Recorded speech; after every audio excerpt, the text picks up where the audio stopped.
If you watched our MOT Matters edition about common mistakes, you'll remember that Robert attempts to be a tester. Well, he fancies another go. So he's inside our training centre here in Chadderton, donning his workwear and brushing up on the inspection manual. So this should be fun. What Robert doesn't know is the inspection manual will change on the 1st of January 2012 to bring in some new items. This is owing to European regulations changing, but I think I'll wait and tell him about that. You ready for another go, Robert? Hello, Brian, I am. I'm a glutton for punishment. Yeah. As this is really a training exercise, and you're not a qualified nominated tester, I've already registered the vehicle for you on the VTS device. Great, and I've done the pre-checks. But, Brian, I noticed that this vehicle isn't actually of testable age, so I'm wondering if I can smell a rat here. Not exactly a rat, Robert, but I suppose I'd better come clean. The manual is being brought into line with the new European directive from 2012, sometimes referred to as 2010/48/EU. I feel better for knowing that. Now, we need a modern vehicle. Won't this be an extra burden for testers? Well, to be honest, the additional items are quite straightforward, and Vosa's done its best to keep any increase in time the test takes to a minimum, as well as the need to test any additional items. And what about equipment? Once again, that's been kept to a minimum, and we'll see what's required when we get to those parts of the test. Why the change in the first place? Well, minimum test requirements have long been enshrined in European law, and they apply throughout the European Union. But mainly the changes are in response to the technological advances on modern vehicles. And do they apply across all of the classes? In the main, the changes affect all classes except motorcycles. And when do these changes actually take effect? 1st of January 2012, but the changes to the brake performance criteria will not be introduced until September 2013. Shall I make a start? Good idea. And I'll point out the new test items as we go. This vehicle has most of them. Great, sounds like a plan.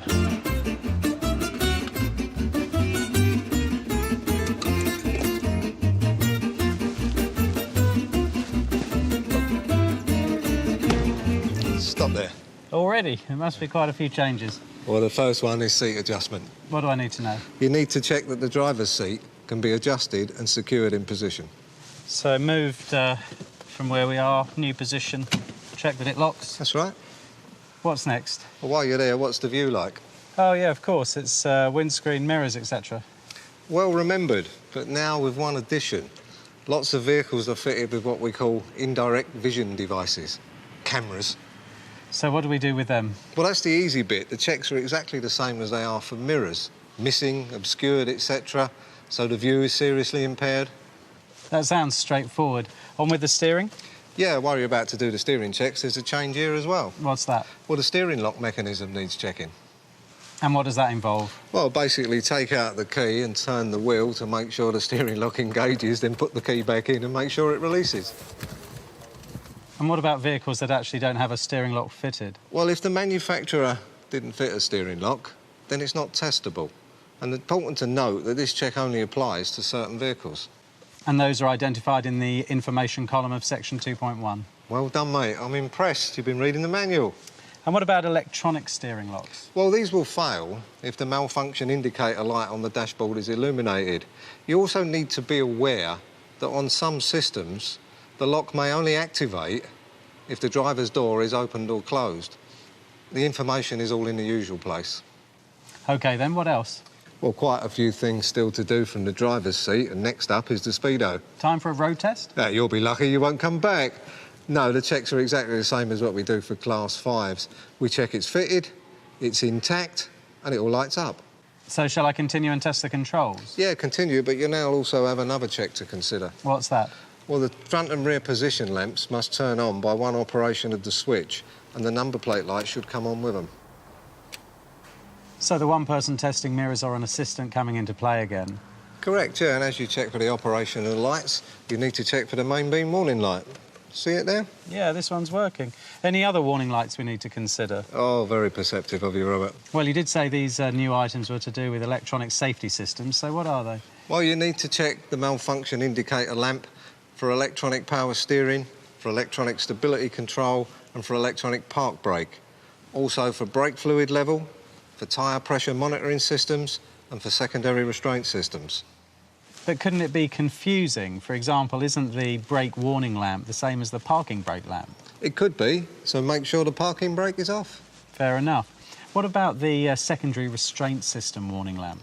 Same rules apply, really. If the lamp is indicating a fault or it's not working, that would be a failure, as would a missing or defective airbag. And when you're checking the seat belt, if you see the pre-tension has gone off, sometimes indicated by a little flag. Oh, yeah, I remember that. We advise the customer, don't we?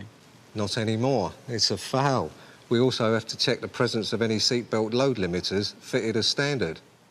These are usually a torsion bar type system, aren't they, to minimise seatbelt inflicted injury in particularly violent crashes? That's right, but mostly they'll be hidden away behind panels.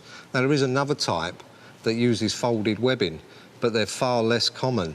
But if the seatbelt limit had obviously been deployed, then that would be a reason for ejection. It's all explained in a new section 5.4 of the manual. Then you mentioned the tyre pressure monitoring system. Do we just check that the warning lamp again is working and not indicating a fault? Exactly that, but it's important to note that the checks on tyre pressure monitoring systems only applies to passenger vehicles first used on or after the 1st of January 2012. Now, you also mentioned about electronic stability control. I did, and there's a huge number of acronyms for stability control systems. Yes, on my vehicle it's ESP. Well, that's quite common. It is on mine, but it can also be called DSC, ASC, VSC, or in fact anything that the vehicle manufacturer decides to call it. But are the checks the same as for the other warning lamps? Oh yeah, we check it's present, it's working, it's not indicating a fault. And also, if the stability control system has a switch to turn it off, then that would fail if it was insecure or faulty. Well, that's fine, but you have to be quick to check all these malfunction indicator lamps, don't you? Because they all come on at once. And if any indicate a fault, then that's a fail. It is, but a vehicle should only be rejected if it's clear that a lamp is indicating a system malfunction. OK, that's straightforward enough. What next? Well, this vehicle has an electronic park brake, so we need to check that it hasn't been repaired or modified in such a way that would obviously adversely affect the roadworthiness of the vehicle, or any of the associated components have been seriously weakened. We also need to check that the control's in place, secure and accessible. And as we've discussed, the tester needs to check that the electronic park brake warning lamp isn't indicating a fault. That's right. Let's get on with the test.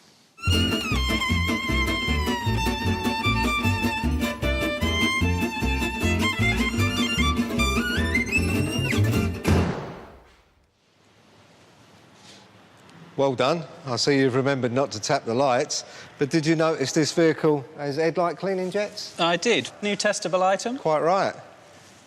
But not all new vehicles have these, Brian. No, that's because they're only required on HID or LED headlamps with a light output greater than 2,000 lumens. It sounds complicated. Yeah, they're also difficult to identify. And what's more, this type of headlight generally requires a self-levelling system. Do we have to check them as well? Yeah, we do. But there's quite a bit of guidance in section 1.7 on what to look for. And if the tester's not sure if the self-levelling system's working, then the benefit of doubt should be given to the presenter. Anything else new here? Well, apart from damage and deterioration of the lamp, if there's anything on the lens or the light source which significantly reduces the light output, then that would be a foul, and that would apply to all lights now. What kind of things could be covering the lamp? Well, tinting film or paint, etc. And remember, at least 50% of light sources within a lamp must be working. So, like lamps that are made of LEDs, half of those have to be lit? Yeah, quite right. Yeah.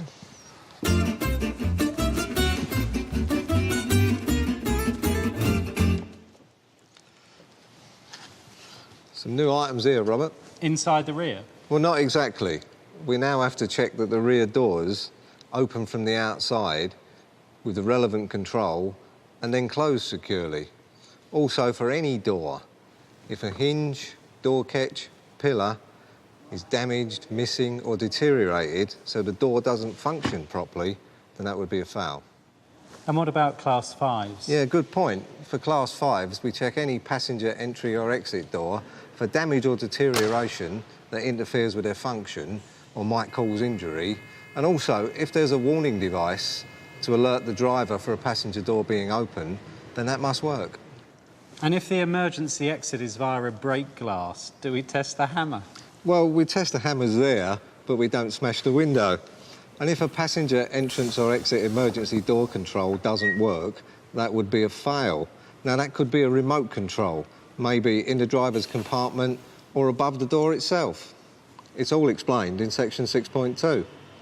What about the emergency door and window signs? Do they have to be there? They do, and any that are missing or illegible will fail. Well, that's simple enough, and as I was opening the doors to check the rear seats and belts, it doesn't really take any longer, does it? So, talking of belts, do you remember the extra check? Just looking again for pre-tensioner flags, etc. Well done.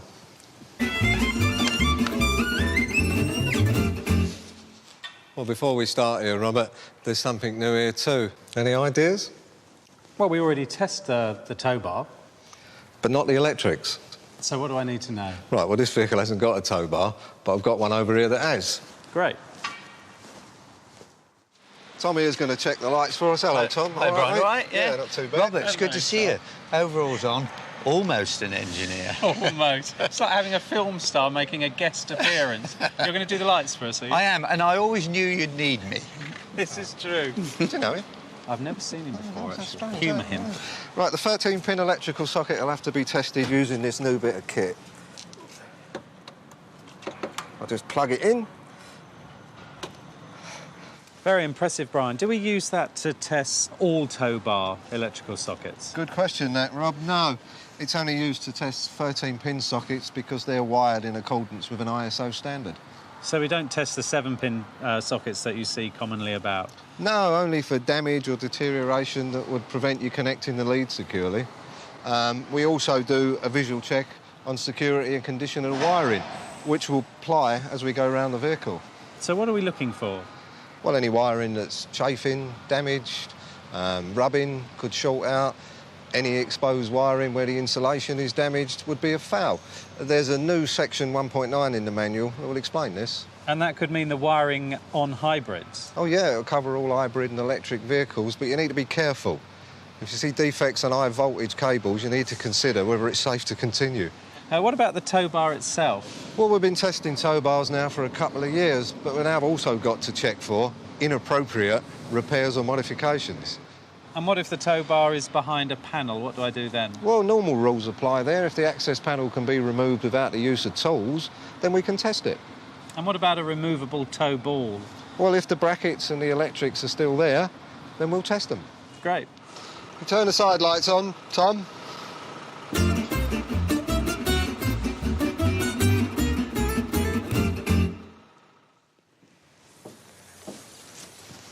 A few extra things to check under the bonnet, Robert. What are they, Brian? Well, a lot of testers used to believe that the battery was testable. It is now. We need to check it's secure and not leaking electrolyte. And what about on a vehicle where the battery's under a cover, or like on this car, the battery's actually in the boot under the spare wheel? Well, no dismantling, so if we can't access it, we can't test it. And also, as we mentioned earlier, we need to check that all the electrical wiring is in good condition and secure. And you said there were several other items. Yeah, there's some additional checks to carry out on the fuel and exhaust system. And what are they? Well, we can now fail fuel pipes if they're chafing or excessively damaged. Not before time? Yeah, quite so. Also, if a vehicle requires a full CAT test, then the catalytic converter must be present. Wouldn't it fail the emissions test if the converter wasn't present? Probably, but not necessarily. OK, and what about the steering? Yeah, you need to check the power steering fluid level. Now, this is a visual check only, so where you can see through a reservoir or through a sight glass, basically the same as you do for the brake fluid level. And so if the fluid is below the minimum level, it's a fail? It will. And also, when we're checking power steering pipes and hoses, there's a new reason for ejection for excessive corrosion. Anything else with the power steering? Yeah, in the event that you find a power steering component that's been inappropriately repaired or modified, then it would fail.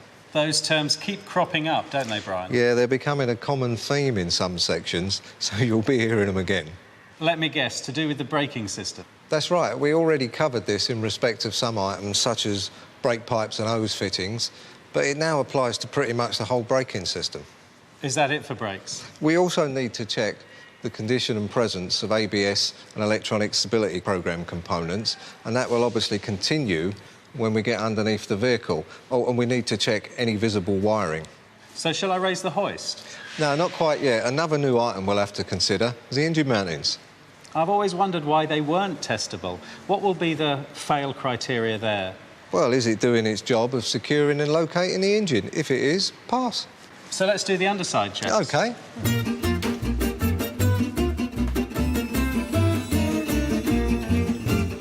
You all right, Rob? Oh, well, All right.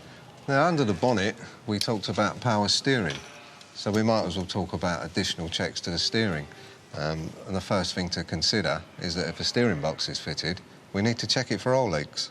And any leak would fail? No, not at all. It would need to be a significant leak. Also, another thing to be aware of is a new reason for ejection for steering lock stop missing. Where previously we only had to check them for security and correct adjustment. Yeah, you're right, well remembered. Also on external power steering systems, if a component is fouling or seriously misaligned, then that would be a foul. And I suppose there are more checks for inappropriate modification or repairs. Yep, you got it. So how do we know that inappropriate? Well, there's a new paragraph on this in the introduction to the manual, but basically, has it been altered in such a way that makes it unfit for its purpose? So if we're looking at the steering in terms of repairs and modifications, I guess we're looking for the same with the suspension. Yeah, and the criteria is just the same. So what else in this area? Well, the drive shafts. You now have to check any support bearing and the inner as well as the outer constant velocity joint gaiter.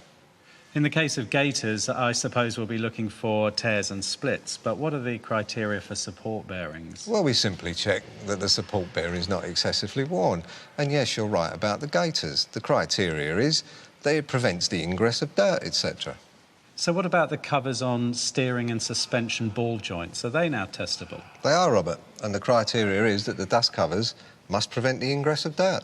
And we'll get a better look at those items when we jack the front suspension and inspect from the wheel arch. Now, what about a rear-wheel drive with a prop shaft? Prop shafts are not part of the test, Rob. And what about rear drive shafts that form part of the suspension? Well, as you know, Rob, these drive shafts are already testable. So, yes, you will also have to check any support bearing or any gaiter. OK, and we've also got the under-bonnet items that we discussed earlier that need looking at from underneath the vehicle, like fuel and exhaust systems.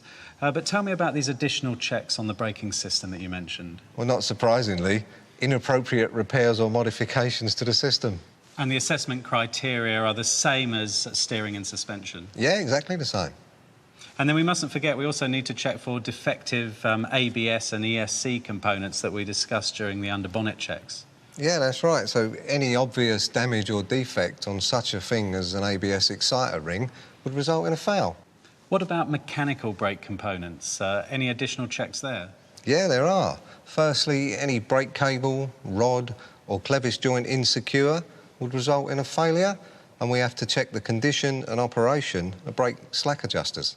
Aren't they usually found on larger vehicles with air brake systems, and we'd need an assistant operating the brakes? Yeah, that's correct. Also, some vehicles are fitted with load sensing valves, which now need to be checked that they're operative, correctly adjusted, not seized, and don't have a defect that impairs their function. How do you know that? Well, you look for valve movement on operation of the brake pedal, or free movement of lever arms, or pistons, etc. But for testers in doubt, pass and advise. Great. Are we done underneath? No, there's one more additional item to check while we're underneath. Which is? If the vehicle can run on LPG or CNG and the tester suspects a leak, then he can confirm it by using this spray. So I don't spray that everywhere? No, only if you suspect a leak. Otherwise, it could get expensive for you. Of course. OK, let's press on, remembering that if there's a tow bar, we also need to check that for inappropriate repairs or modification and corrosion, which was always in the test. Yeah.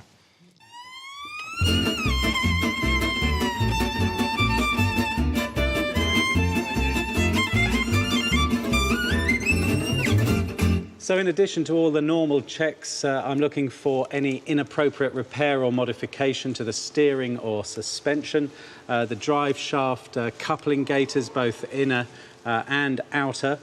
I can't actually see the support bearing, but I'd check that if I could see it.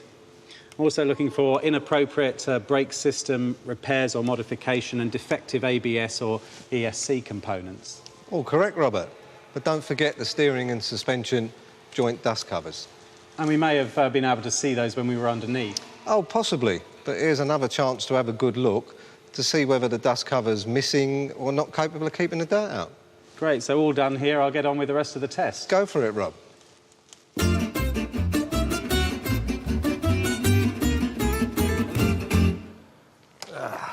Before I start, Brian, any changes that I should know about? Well, from September 2013, the efficiency and imbalance requirements will change. However, that's for another day. I look forward to that. The only change that's happening at the moment is if you do a decelerometer test, there's an extra fail item. If the vehicle swerves excessively when the park brake's applied, the vehicle will fail, but nothing else to worry about at the moment. And any changes for other classes? Well, in addition to what we've covered, there's a couple of additional checks that apply to Class 5 only.